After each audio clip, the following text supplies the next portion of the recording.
From the expedition of the Argonauts to the assembly of notables, from the lowest depths of hell to the last fixed star beyond the Milky Way, to the confines of the universe, to the gates of chaos. This is the vain terrain which I wander across in every direction at leisure, for I do not lack time any more than I lack space.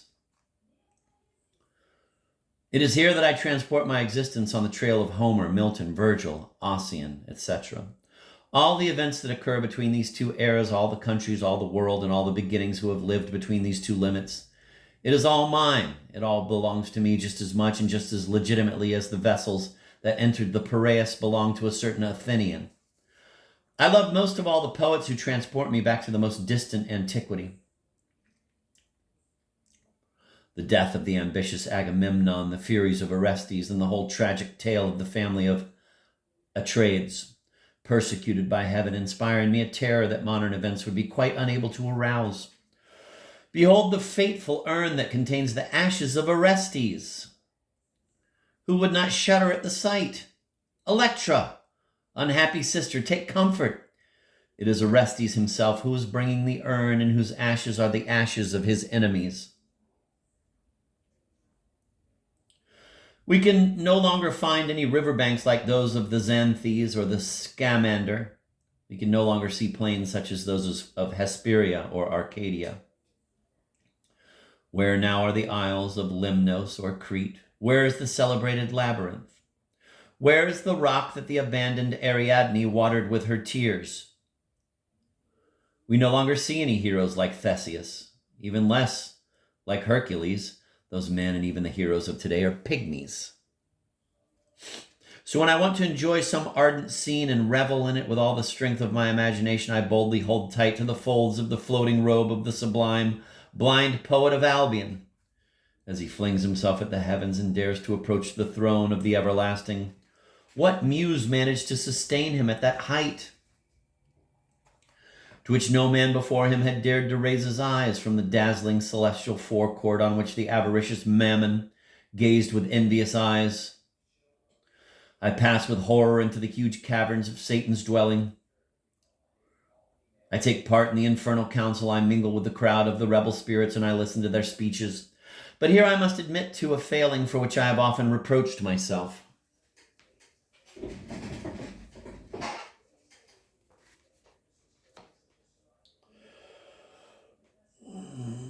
I cannot help taking a certain interest in this poor Satan, I mean Milton Satan, from the moment he is flung out from heaven. While critical of the stubbornness of the rebel spirit, I confess that the firmness he shows and the excess of his misfortune and the greatness of his courage wring admiration from me in spite of myself, although I am not unaware of the miseries that sprang from the fateful enterprise that led him to force the gates of hell, to come and disturb the domestic peace of our first parents. I cannot, however hard I try, wish for a moment to see him perishing en route in the hurly-burly of chaos.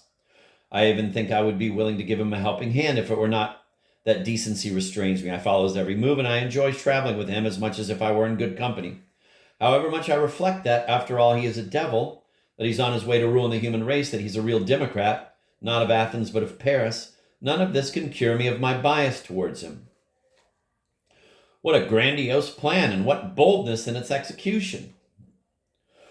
When the spacious and triple gates of hell suddenly opened wide before him, and the deep pit of nothingness and night appeared at his feet in all its horror, he surveyed with an intrepid eye the dark domain of chaos, and without a moment's hesitation, spreading his vast wings, which could have covered a whole army, he flung himself into the abyss. I'll let the boldest among you try to do as much. And this is, in my view, one of the finest efforts of the imagination and one of the finest journeys ever taken, next to the journey around my room. I would never end if I tried to describe the 1,000th part of the strange events that befall me when I start traveling near my library. The voyages of Cook and the observations of his traveling companions, Doctors Bank and Solander, are nothing in comparison with my adventures in this district alone. I therefore believe that I would spend my life there in a state of rapture, were it not for the bust I have mentioned, on which my eyes and my thoughts always end up being fixed, whatever the situation of my soul. And when she is too violently agitated or succumbs to discouragement, I only have to look at this bust to restore her natural equilibrium. It is the tuning fork with which I tune the variable and discordant assembly of sensations and perceptions that forms my existence. Damn.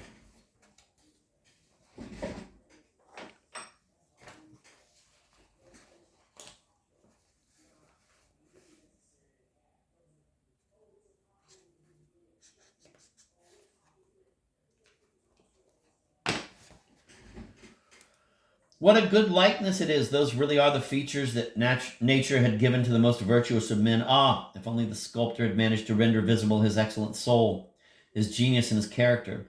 But what path have I embarked on here? Is this the place to sing his praises? Is it to the men who surround me that I am addressing myself? Ah, and what do they care? I will content myself with prostrating myself before your cherished image, O best of fathers. Alas, this image is all that remains to me of you and of my native land. You departed this earth just as crime was about to overturn it. And such are the ills with which it assails us that your family itself is today forced to regard your death as a benefit. How many ills a longer life would have inflicted on you? Oh, my father!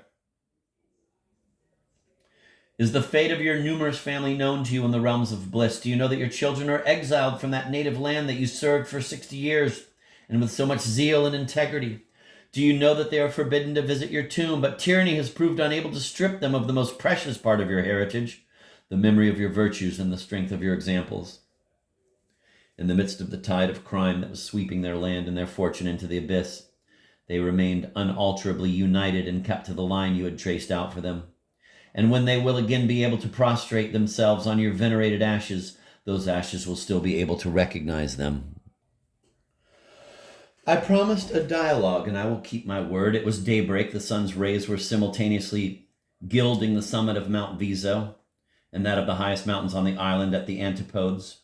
And already she was awake. Her early awakening was either the effect of nocturnal visions that often throw her into an agitation, as wearying as it is useless, or due to the fact that the carnival, which was drawing towards its end, had an occult effect on her, since that time of pleasure and folly may have an influence on the human machine, as do the phases of the moon and the conjunction of certain planets. Anyway, she was awake and wide awake when my soul herself threw off the bonds of sleep.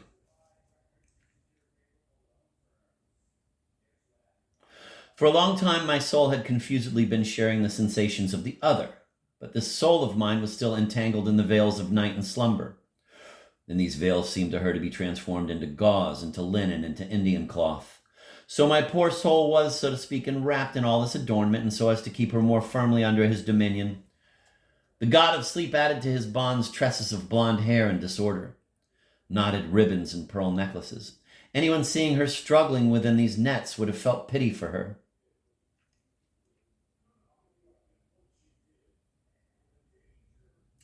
The agitation felt in the noblest part of myself communicated itself to the other, and this part in turn acted powerfully on my soul. My whole being had reached a state difficult to describe when finally my soul, either through good sense or mere chance, found the right way to deliver itself from the layers of gauze that were suffocating her. I do not know if she found an opening or simply decided to lift those gauze swathings, which seems more natural. The fact is that she found a way out of the labyrinth. The tresses of disheveled hair were still there, but they were no longer an obstacle, but rather a means. My soul seized on it as a drowning man clutches the weeds on the riverbank, but the pearl necklace broke in the tussle, and the pearls slipped off and rolled onto the sofa and thence onto Madame de Hotcastle's parquet floor.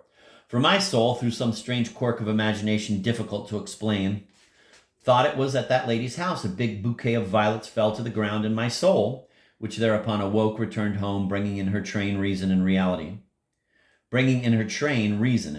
As you can imagine, she strongly disapproved of everything that had been happening during her absence.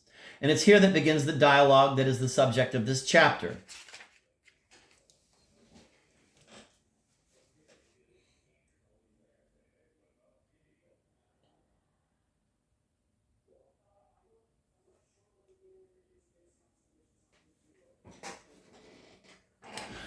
Never had my soul met with such a cold reception. The reproaches that she took it into her head to utter at this critical juncture finally split up the couple.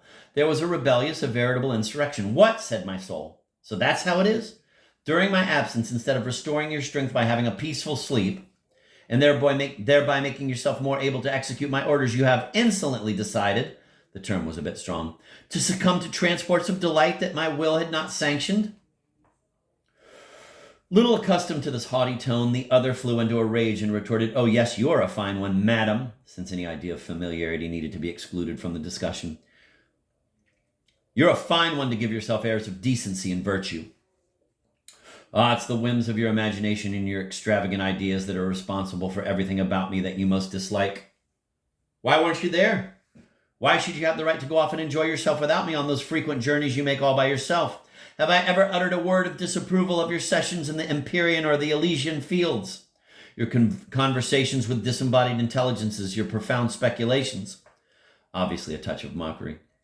"Your castles in the air, your sublime systems, and why shouldn't I have the right, when you abandon me in this way, to enjoy the benefits that nature grants me and the pleasures she confers to me?" My soul, taken aback at such vivacity and eloquence, did not know how to reply. To settle matters, she attempted to cover with a veil of benevolence the rebukes that she had just permitted herself to make. And so as not to seem to be the one taking the first steps toward reconciliation, she also decided to affect a ceremonious tone. "Madam," she said in turn, with an affected cordiality. If the reader found this word out of place when it was being addressed to my soul, what will he say now, if he simply remembers the subject of the argument? My soul did not sense the extreme ridiculousness of this way of speaking. So much does passion darken intelligence. "Madam," she said then, "I can assure you that nothing would give me more pleasure than to see you enjoy all the pleasures of which your nature is capable, even if I do not share them, so long as those pleasures are not harmful and do not have a deleterious effect on the harmony that—" Here my soul was suddenly and loudly interrupted. No, I'm not taken in by your apparent benevolence. The enforced stay we are making together in this room through which we are traveling, the wound I have received, which has almost destroyed me and is still bleeding, is not all this the fruit of your extravagant pride and your barbaric prejudices? My well-being and even my existence count for nothing when your passions start to drag you away and you pretend to have my interests at heart and say that your rebukes stem from your friendship." My soul could easily see that she wasn't playing the most noble role on this occasion. In any case, she was starting to realize that the heat of the quarrel had pushed its cause into the background. And taking advantage of the circumstance to create a diversion, she told Jonetti, who had just come into the room, "Make some coffee." The noise of the cups drew the full attention of the insurgent, and she immediately forgot everything else. It's just like when you show children a little toy and thereby make them forget all about the unhealthy fruit they are jumping up and down to have. Unhealthy fruit. I imperceptibly dropped off as the water was boiling. I was enjoying that charming pleasure which I have already described to my readers, the one you feel as you sense that you are going off to sleep. The agreeable noise that Jonetti made as he banged the coffee pot on the fire dog echoed in my brain and made all my sensitive fibers vibrate, just as striking a harp string makes the octave sound. Finally, I saw a kind of shadow before me. I opened my eyes. It was Jonetti. Ah, what an aroma. What a nice surprise. Coffee, cream, a pyramid of toast. Dear reader, do have some breakfast with me.